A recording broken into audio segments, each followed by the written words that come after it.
Welcome everybody to another edition of Hurry Up. I'm your host, Adam. Let's get into it. The Giants are trash. Trash! You might as well take them out every week because that's how bad they are. We try to sugarcoat it, but we can't anymore. This team is trash. And it doesn't matter if you're John Mara, Dave Gettleman, or Joe Judge. Everybody has a hand in this crappiness, okay? This trashiness. We want to place blame on everybody. Everybody should be going. We can't fire the owner, so he obviously can't go.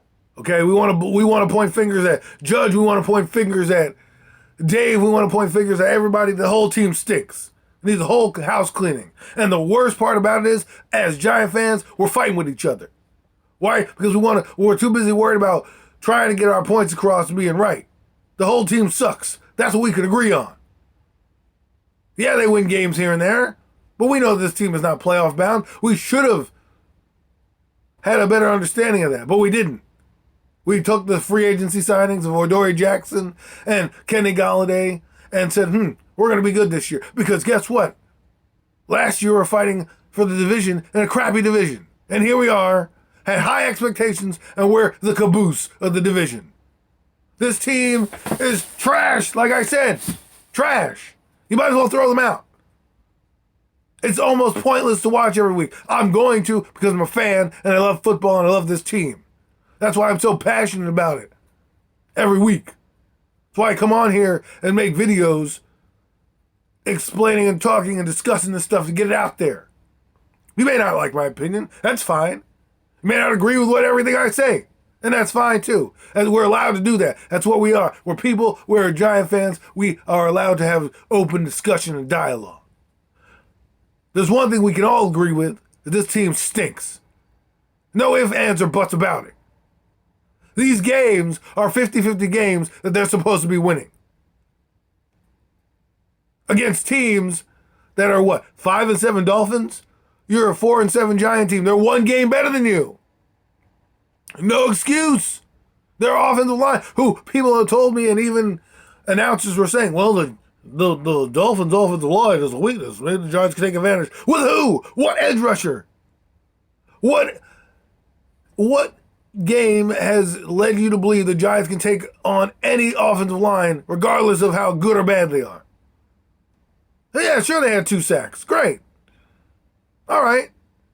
But there wasn't pressure on Tua. He didn't look scared. A couple coverage sacks. Okay, that's what happens. It's football. Jalen Phillips had 2 back-to-back sacks on Nate Solder, who, by the way, is still in the game. A game-time decision is still in the game. Why is Matt Pert not even playing? You had Corey Cunningham playing jumbo tackle. For who? For what? Why? Those questions need to be answered. If he's that bad, play him so we can see for ourselves as fans how bad he is. You can tell us he's bad, he's in the doghouse, but he can't be any worse than the friggin' Nate Solder, who's stealing money right now. Like, give me a break. Like Joe Judge, I blame you. You come out here and say all this stuff, then your offensive coordinator and your offensive lineman coach both say that there's issues going on with the line, and you still leave him on the bench, put Corey Cunningham in there. Why not? Oh, no, you know what? Instead, we're just going to traipse Nate Solder out there as if he's this Hall of Fame player that needs a swan song on his way out the door. He don't. Will Hernandez, why he's still on the play? You replace Sucre and Brad Betterson, but you don't, and you tell me that there's a rotation, but you don't move Will Hernandez? You have Isaiah Wilson that you're trying out as guard. You're telling me you can't bring him up and get him some reps and rotate him in? It's because you don't know what you're doing. You're in over your head, Coach Judge. And there's supposed to be a growing pain process with coaches. They have to go through their ups and downs. You've never been a head coach. You see things differently when you're a special teams coordinator as being a head man. Sometimes you have to take your lumps. Right now you're taking your lumps. But why are you calling timeouts and blowing them? It seems every week we have a chance to have timeouts at the end of the game, and we blew one because of stupidity. Oh, well, we can't take a delay of game. Like, you're overcoaching, you're overthinking stuff. Attention to detail. Oh, it's the details that are costing us games. And don't even get me started with Dave Gettleman. I'm tired of people giving him excuses too. 4 years. It's not just 2 years, not just one. He's been here 4 years. Has broken every promise that he's told us about. Got us a quarterback we still don't even know if he's good enough or not. And you know what he does? He can get to retire and resign and walk off to Cape Cod with no issues. And we're still sitting here left with what he gave us. There are issues with this team that stem further than just the organization. Okay? The fan base is tired of losing. There's no solutions. There's still always excuses. When you make excuses for people, it's because you're covering stuff up. It's because you don't want to accept the reality that a team may suck or somebody may be bad. It's the same thing we do with Daniel Jones every week. Every week. He has a bad game, we give excuses. Oh, well, he didn't have his team. Oh, he stared down a receiver. Well, that's okay because the receiver he was playing with, was not Kenny Golladay. So it's okay to stare down a receiver. No, it's not okay. And it's okay to say that. You got to know it's okay to say that. It's okay to be critical of your team because that's what we're allowed to do. And if you don't like what I'm saying or what other people are saying and you think we're negative, it's not that we're being negative. I'm not trying to be negative. I'm just trying to show you a different side of things. But this team right now has showed you one side. That's trash. They don't make adjustments. Last year, Coach Judge pulled somebody when they made a mistake. You made a mistake? Okay. You're on the bench. See ya. Now, he leaves him in there. I know he ain't got nothing much to work with, but at least let me see something else. Colin Johnson's in the game. I know it's a run play. He's 6'5". Why are we not throwing him a red zone target?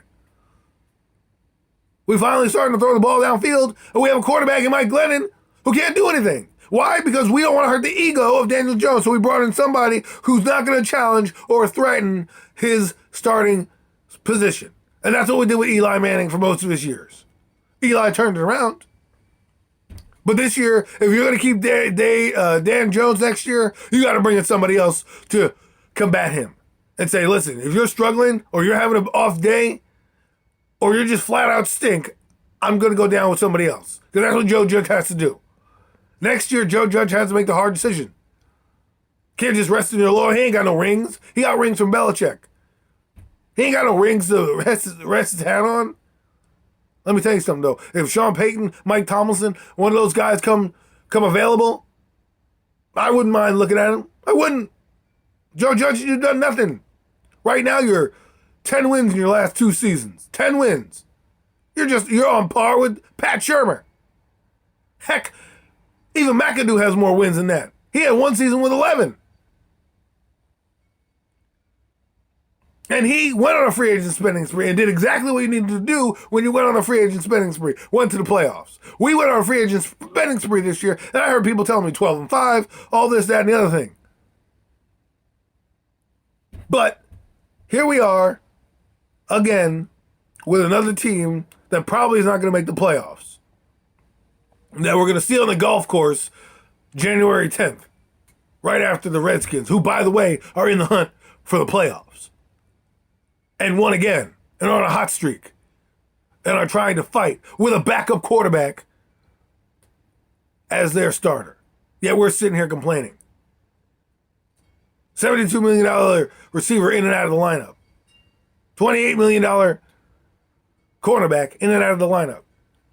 Our starting cornerback can't cover nobody. And here we are sitting here today, 4-8.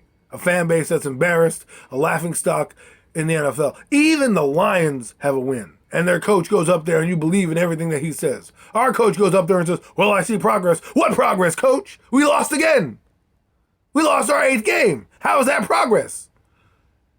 We're 2 games away from what we were last year in terms of losses. 6-10 they were last year. We're at 4-8 with 5 to go. And let's be honest, they play LA and they play the Cowboys in back-to-back weeks. How many of those victories do you see coming? Because right now, if Daniel Jones ain't playing, we don't even have a puncher's chance on offense. Not that he's going to make much of a difference either, but at least our mindset would be like, maybe we have a chance. But the Chargers are going to be fighting for their playoff lives. The Cowboys hate the Giants. So you think they're going to go easy on that team in Big D or at MetLife Stadium? No, they're not. They're going to come in there and they're going to dance all over us. LA, we're already in Arizona trying to train. Because Joe Judge wants to bond. We're going to bond. We're a 4-8 team. Let's bond. High five, guys. We need this bonding time. No, what you need to do is figure out something. Because this offseason, whether Joe Judge is here or not, and at this point it's staring down the gun barrel of him being not. And I know John Mara doesn't want to do that, and fan bases want to keep him. But he's losing the team. I mean, this is his game plans going out there every week. Not scoring in the red zone. Playing conservative. You went play conservative when your defense is lights out. The defense is not lights out yet. Your defense is not lights out when you give up an 8-9 yard drive to a team that has their weakness is offense and your strength is defense. I'm not saying you have to stop them on every play, but look at teams. Look at that Kansas City defense. 20 plays, they stopped Denver. They made the plays when they had to make them. They executed when they had to execute. I don't care what Denver called. We can go tit for tat for that. Everybody wants to go tit for tat. Well, Denver had a bad game plan, and, Kansas City defense is great. They executed. That's what they do. And we sit here every week wondering who's gonna execute. Leonard Williams has 5.5 sacks, tied with Azeez Ojulari.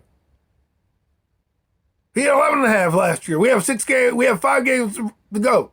If he doesn't get a sack in every game, he's not going to reach that number. And I blame the coaches. Because there's Dexter Lawrence playing at 340 pounds playing defensive end. When he was a nose tackle in college, and he should be a nose tackle or a straight-up D tackle in a 4-3, and you're playing him at end. Some of the decisions on this team may leave you scratching your head. And a lot of that's on Joe Judge. And we can blame Gettleman, and Gettleman will be a topic for another day, just as Daniel Jones is. Because football is supposed to bring everybody together. And it's tearing our fan base apart. And we as a fan base need to stick together. It doesn't matter what your opinion is on one guy or the other. We all got to know that they stink. No matter who's playing, they've stunk. Whether it's Dan Jones or Mike Glennon, Saquon Barkley or Kenny Golladay, we stink. The only unit that does well is the defense. And they've stunk at games too. If they played as well as they've played at the beginning of the season, the Giants are fighting for a playoff wild card spot. But they're not. And herein lies some of the issues that we have had the past 4 years. And there's enough blame to go around, but that's it. Okay? It falls on the head coach. You can't sell me a bill of lines anymore. You're watching the same game we're watching. It's like Pat Shurmur reincarnated. The only difference is Pat Shurmur got mad at the media for asking tough questions. Instead, Joe Judge deflects it and tells us, we see progress. And, this is not as bad as it looks. Oh, it's bad as it looks, Joe. It's as bad as it looks, and that's on you. And I know it's tough to be a coach in this market, but that's on you. And John Mara, you got to make the tough decisions. And you got to pull in some guys who may not be the Giant way to kind of reevaluate and reassess this team. Don't ask Ernie Accorsi anymore. Ask somebody else. Even Bill Parcells had some thoughts on Monday Night Football about the Giants. And the only guys I would bring in, 3 guys I would bring in that have Giant ties, Sean Payton, Bill Belichick, and Bill Parcells. That's it for the Hurry Up. Hope you enjoyed the show. I'll see you soon.